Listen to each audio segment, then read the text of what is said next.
ఇప్పుడు ఒకటే hot topic, అదే ఓజీ సినిమా. పవన్ కళ్యాణ్ గారి సినిమాల్లో జానీ సినిమాకు వచ్చిన హైప్ అంతా ఇంతా లేదు. అయితే ఆ సినిమా సరిగా లేదు, అది వేరే విషయం అనుకోండి. ఆ సినిమా తర్వాత ఒక రేంజ్లో హైప్ వచ్చిన సినిమా ఏదైనా ఉందంటే అది ఓజీ.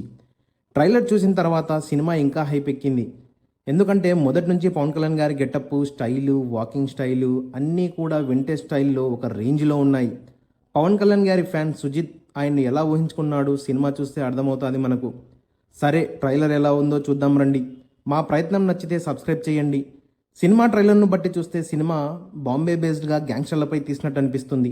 దానిలో భాగంగా బాంబేలో ఒక వెలుగు వెలిగిన పవన్ కళ్యాణ్ గారు కొన్ని రోజుల తర్వాత తిరిగి రావడం, అప్పుడు ఏం జరిగింది అనేది ట్రైలర్ను బట్టి చూస్తే అర్థమవుతుంది. ట్రైలర్లో మొత్తం గన్నులు, కత్తులు, గ్యాంగ్స్టర్ల జీవితాలు చూపించారు. అసలు పవన్ కళ్యాణ్ గారు గ్యాంగ్స్టర్గా ఎందుకు మారారు అనేది సినిమా చూస్తే మనకు అర్థమవుతుందేమో. ట్రైలర్ స్పీడ్ కట్లతో ప్రిపేర్ చేశారు. ఒక్క సీన్ కూడా పూర్తి స్థాయిలో చూపించలేదు. దీంతో మనకు సినిమా కథ ఏందో పూర్తిగా అర్థం కాదు. బాంబే వస్తున్న తలలు జాగ్రత్త అన్న డైలాగు చాలు సినిమాపై క్రేజ్ పెరగడానికి.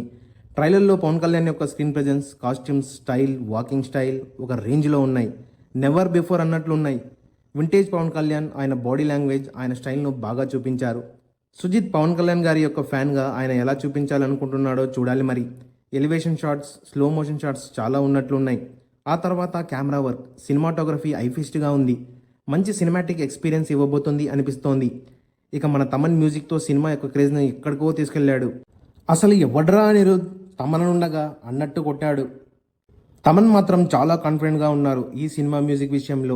ఆ తర్వాత మిగతా క్యారెక్టర్స్ గురించి చెప్పాలంటే ప్రకాష్ రాజ్ గారు క్యారెక్టర్లో దీంట్లో మెయిన్ విలన్గా ఉన్నట్టుంది. ఆ తర్వాత ఇమ్రాన్ హష్మి, శ్రేయారెడ్డి క్యారెక్టరేషన్స్ కూడా బాగానే ఉంటాయి అనిపిస్తుంది. ఇంకా ఎవరెవరి క్యారెక్టర్లు ఉన్నాయో సినిమా చూసి అర్థమవుతుంది. ఎందుకంటే కొన్ని సర్ప్రైజ్ కూడా ఇవ్వచ్చు మనకు. ప్రొడక్షన్ వాల్యూస్ కూడా ఒక రేంజ్లో ఉన్నాయి. త్రిబుల్ తర్వాత దానయ్యకు ఈ సినిమాకి మంచి డబ్బులు వస్తాయేమో చూడాలి మరి. సినిమా కొద్దిగా హిట్ అయితే చాలు, ఈ సినిమాకు ఉన్నంత హైప్తో కలెక్షన్స్ యాడుకోపోతాయి. డైరెక్టర్గా సుజిత్కు ఈ సినిమా ఒక పెద్ద పరీక్ష.